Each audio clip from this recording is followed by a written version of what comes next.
Greetings, citizens. Justiguy arrived. Did you know that they were at the end of the hallway lined by individual hospital rooms in the game 9 persons, 9 hours, 9 doors? The Zero Escape series? It's true, they were. Let's continue. And here's the door with the Doobidle symbol keyhole, which is not what he said. Alright, Junpei, open it if you please. I'm so hot. Yeah, on it. Junpei pulled the Jupiter key out of his pocket and slid it into the keyhole. He twisted with a nice, sharp click. He felt the door unlock. Junpei sucked. And then he also sucked in a breath, held it, opened the door as quietly as he could.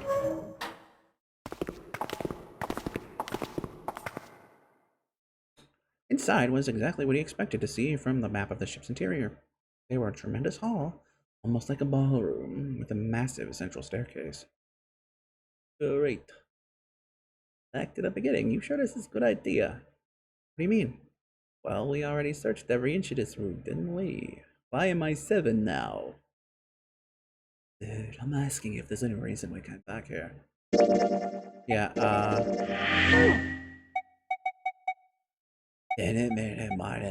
touch a tiger by its toe. If it hollers, let it go. Nemo! Of course there's a reason.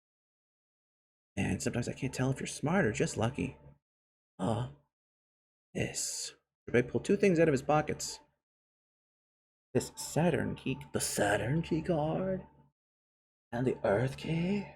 I'm lost. Santa cocked his head to one side like an inquisitive bird and looked at them for several long moments, during which it became apparent that Santa had no idea what the cards meant. To pity on him. Don't you remember, Santa? On C deck, where we are now, there was a big elevator behind the stairs, remember? And next to the elevator, there was a card reader with the Saturn symbol on it. And on A deck, on the door to the left, there was a keyhole with the Earth symbol on it, I think. So the 2 keys that Jumpy has should let us use the elevator on the door on A deck, huh? Yes, that's right. Okay, that does not explain why we left everyone. June smiled, pleased with herself. So did Santa. Alright, I get it. Let's get started then. What do you say we split into 2 teams? Lotus and I will search the Earth one, and you 2 can search the Saturn, alright? Sounds good. You guys should take this key. Junpei handed the Earth key to Santa. They decided that their initial search should be brief. We have no idea what's on the other side of these, so don't go too far. Just search for 10 minutes and come back. Plan decided that 2 teams split up. Junpei and June headed for the elevators. There's a card key next to the left elevator, then let's try out the Saturn key card. What?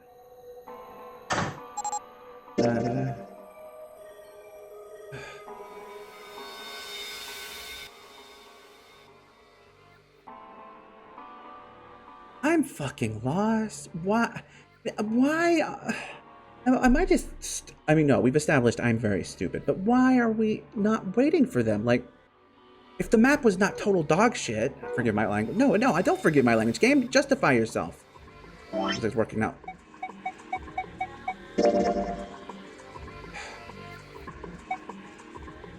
Like...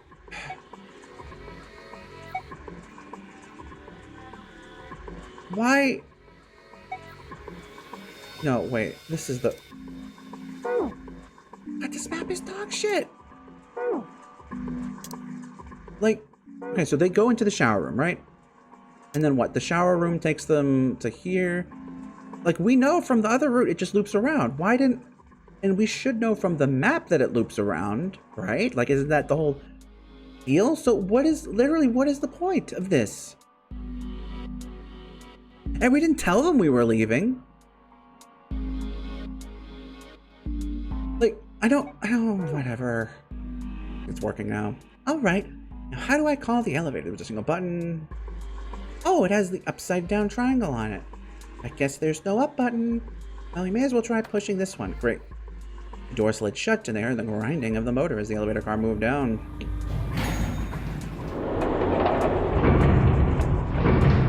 that's not ominous. It opened, look, Jumpy. June's voice was excited, but Junpei could hear a tinge of anxiety. Sweet, it opened. Let's get going. He grinned at June and stepped toward the open door. As he was about to set foot in, he felt a hand on his arm. Oh, wait. What? I am not really, I just, oh gosh. Junpei was at something of a loss. What could she possibly be so frightened of? She was probably afraid of... I'm pretty sure it's that she was afraid because the only elevator button pointed down. That meant, of course, that the elevator couldn't go any higher than the floor they were on. As he thought about it, Junpei realized he hadn't seen elevators on A or B decks near the central staircase, all of which meant that the elevator could only convey them to the lower decks. Come to think of it, the lower floor, D deck, is completely underwater. An elevator heading to a submerged floor. That is pretty scary. Hey, wait a minute. This elevator came up from somewhere under us, right? Well, yes, I guess it did. It didn't open right away after you pressed the button. There was a motor noise like it was moving and then it opened. Yeah, exactly. Yes, so take a look inside. He jerked his head toward the interior of the elevator. It's not wet at all, is it? The walls and even the floors are totally dry. Oh, you're right, they are. He looked around the elevator, slightly embarrassed. Well, let's test it. Test it? Yeah, watch this. Now, I'll just put one foot inside the elevator and look over at the buttons. Oh, there's only two, E and C. Alright, I'll push E. He pushed the E button and jumped out of the elevator. The door slid shut, and they heard the grinding of the motor as the elevator car moved down. Okay. So what? I think I could hear it opening on E deck. Okay, that's done. Now I'll just press the button again. A few moments later, the elevator returned. Did he manage to seal only the D deck? Yep, not a single drop of water to be seen. See? Junpei couldn't resist, puffing out his chest just a little bit. June, however, still looked confused. What does that mean? How can the E deck be safe if the D deck is full of water? Well, here's what I think. The elevator shaft in E deck must be watertight, separated from wherever the ship's been. I guess that makes sense. Here, let me show you. He pulled out his notebook and pen and sketched out a rough illustration. I see. So this is why the ship hasn't sunk? The shape of the inside keeps it from filling with water? Yeah, I think that's what's going on. Junpei continued talking. He's closed the notebook and something to spell you. So I'm gonna go down and check it out. You stay here, alright? Oh, that's a terrible idea. But come on, just do it, alright? He gave June's shoulder a reassuring squeeze, then hopped into the elevator. He pushed the E button and the door began to close. June looked worried, her eyes darting back. Forth is trying to make it suddenly. She jumps in, right? I'm coming with you. Oh. At the last possible moment, June jumps forward and turning sideways just in time to slip through the gap between the closing doors. Hey, wait! Junpei jammed his finger against the open button, but it was too late. Well, this can't possibly... Ah, crap, it closed.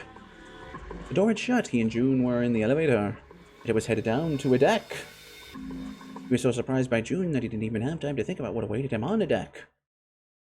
I just can't let you go alone, you know? Jeez. The elevator stopped and the door slid open.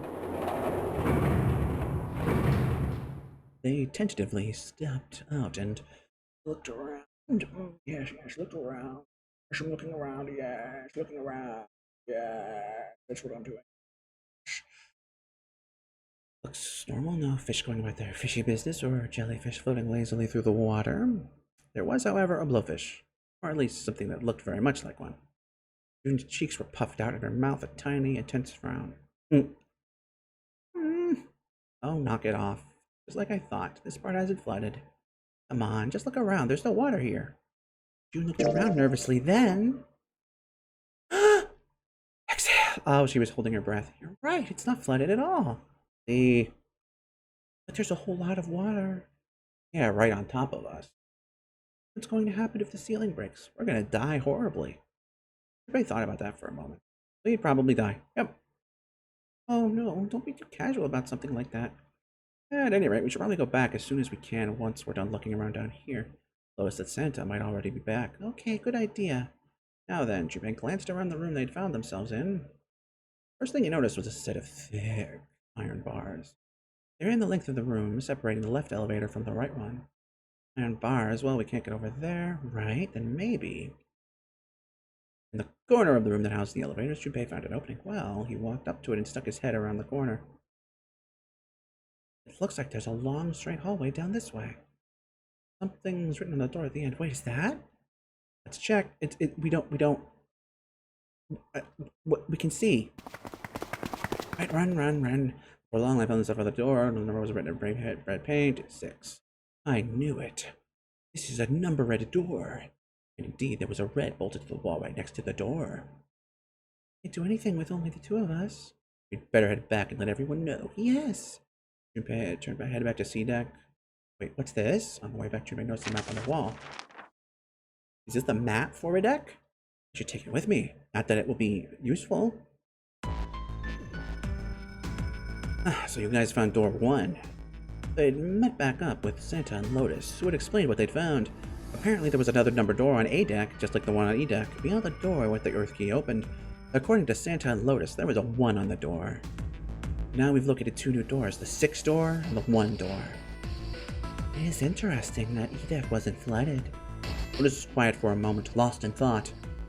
Well, we don't really know if all of E deck is safe. We only checked the area around the elevator. The E-levator on the E deck. Even so, it's still very interesting. You said the 6th star was there, right? Yes. That means Zero planned all this out, even the sinking. That would meant some pretty serious remodeling of the ship's interior. It's pretty mind-blowing when you think about it. Yeah, I wonder how long it took. I can't even imagine how much it must have cost. It would have been a ton, that's for sure. Well, that does go along with what Ace was saying. The most reasonable explanation would be that this was done by some organization with access to a whole lot of cash. Yes, it does make sense. That thought made them all go quiet for a moment.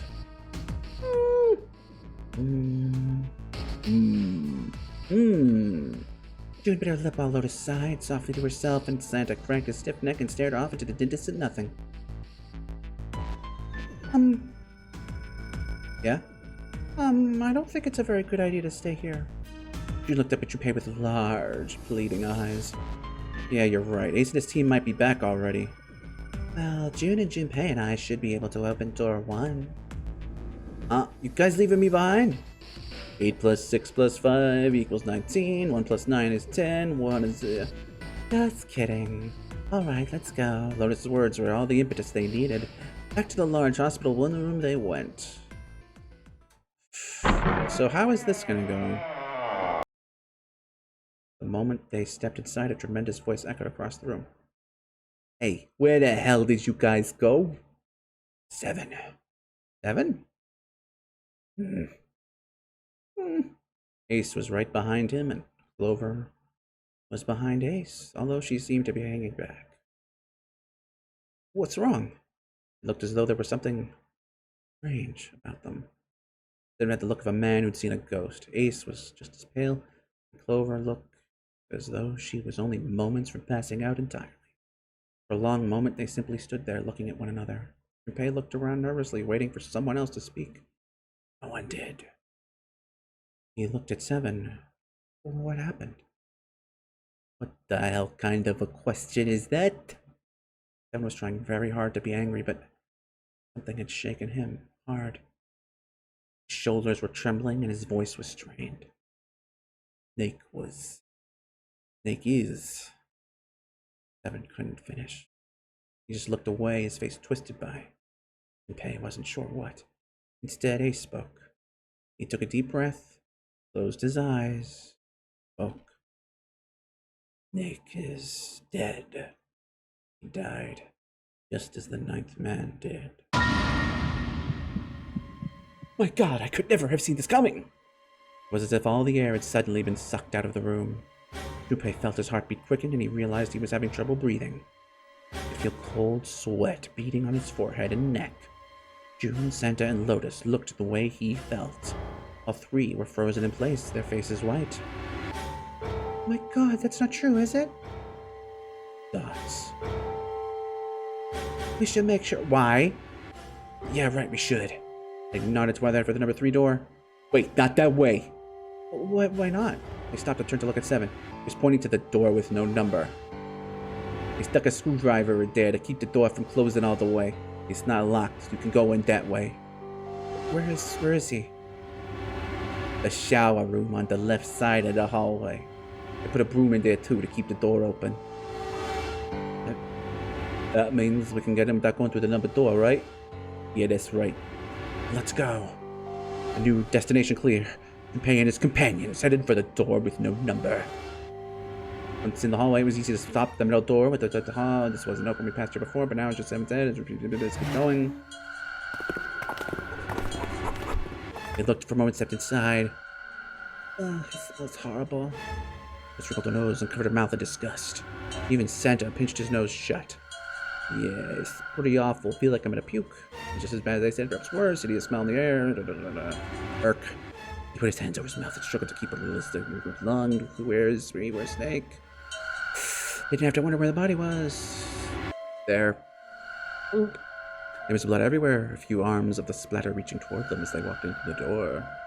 All one had to do was follow the many radial arms to their source. The body itself was hidden behind a divider. June, you should stay here. But please just do me a favor, okay? Alright? He didn't give her a chance to say no.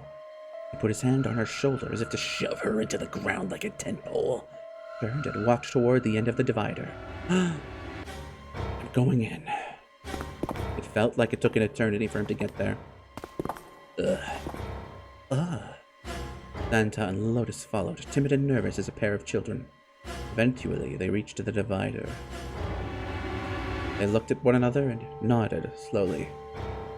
Junpei put his hands on the divider and peered around the corner. For a moment, he forgot to breathe. He felt his heart collapse in his chest like an empty cigarette carton, and time froze. He knew in that instant that he would take the image before him to the grave. What was left of the body sat in a sea of blood. Chunks of flesh torn from the body sat in the blood like tiny islands in a great red sea. A vast, ragged hole had been torn in the torso, and what remained of his intestines spilled out like a fresh spaghetti.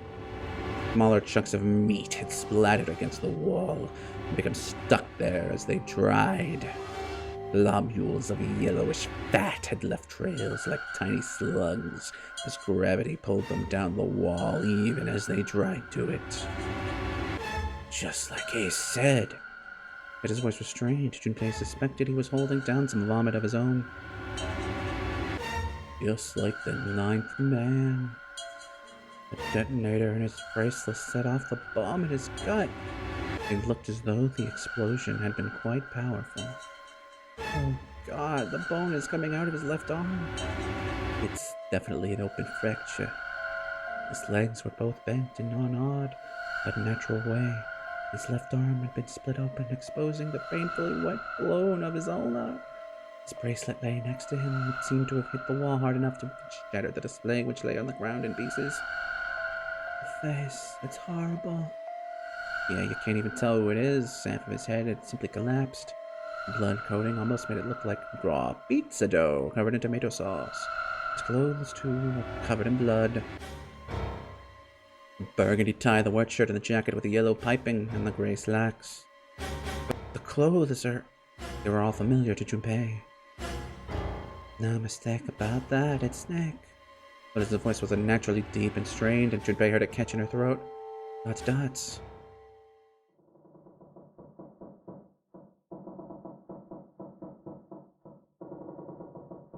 Squeal of tortured metal made Junpei's teeth curl. It sounded like the noise that ghosts would make. No matter how many times he heard it, he never got used to it. Every time it put him on edge. It didn't help that there was a girl nearby who looked far more like a ghost than a living human should. It was Clover. Clover Dots. She stood on the edge of the bed, her head drooping, listlessly onto her chest. Her eyes were blank and stared across the room at nothing. Her breathing was so mechanical, so that she hadn't moved. Her face was in my shattered 1,000 pieces. Nick was probably murdered.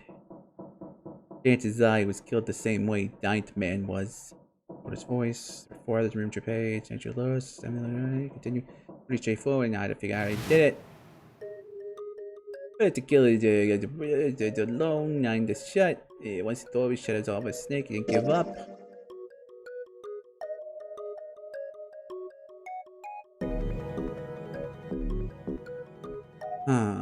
So it's we will never connect over there again, even though we have seen this conversation before. Interesting. He probably knew it wouldn't do him any good, but he probably ran into the shower room looking for the dead. It was a small chance, but it wasn't like he had anything to lose. Unfortunately, it didn't work. The detonator is only deactivated if everybody who authenticated when they went in uses the dead. Snake was the only one who went through the door. And then 81 seconds after he was shoved in, that happened. I see, so that's what you meant by killers, huh? You need at least 3 people to open one of the numbered doors, including Snake. It wouldn't open for Snake in a single killer. Yeah, that means we're looking at a multiple burps here. Pei crossed his arms and grunted. Well, just in case I want to make sure, let's say you're right. When do you think Snake was killed? When we all split up to look for the bots for the Reds, I think. Right after that was when we noticed he was gone. And that means none of us have alibis. We were all off searching the rooms we'd been assigned, looking for those parts. Yeah. That means anybody could be a killer. Well, wait a minute, what are you talking about? June seemed shocked. You say that so casually. You're implying that one of us is a killer. Well, not just one of us. If I'm right, then at least 2 of us are murderers. Why don't you calm down a bit, Seven? What are you going to gain by being so suspicious? That's what Zero wants, you know. What Zero wants? Exactly, this game was set up by Zero, wasn't it? Any game has a winner and a loser. Whoever makes it through door 9 is a winner, and those who don't are the losers. Zero is trying to make us fight against one another for that victory. Then you're saying that Zero is trying to split us up by making us fight each other? Yes, that is why we can't let ourselves fall prey to suspicion. We have to trust one another and form a strong bond of friendship, nakama, and such. Otherwise, we'll end up ensnared by Zero's manipulations, trials, and tribulations. And does that mean that the person who killed Snake? Yes, almost certainly Zero himself. If there's anyone we should doubt, it should be Zero. He masterminded this game and kidnapped all of us, and that's irreplaceable. We get Snake as well. Good question. Snake hadn't really considered Junpei with Junpei when Zero saw on the ship with them. Okay, was not? I don't know, citizens. We'll have to find out next time, because until then, this is gonna have to be farewell.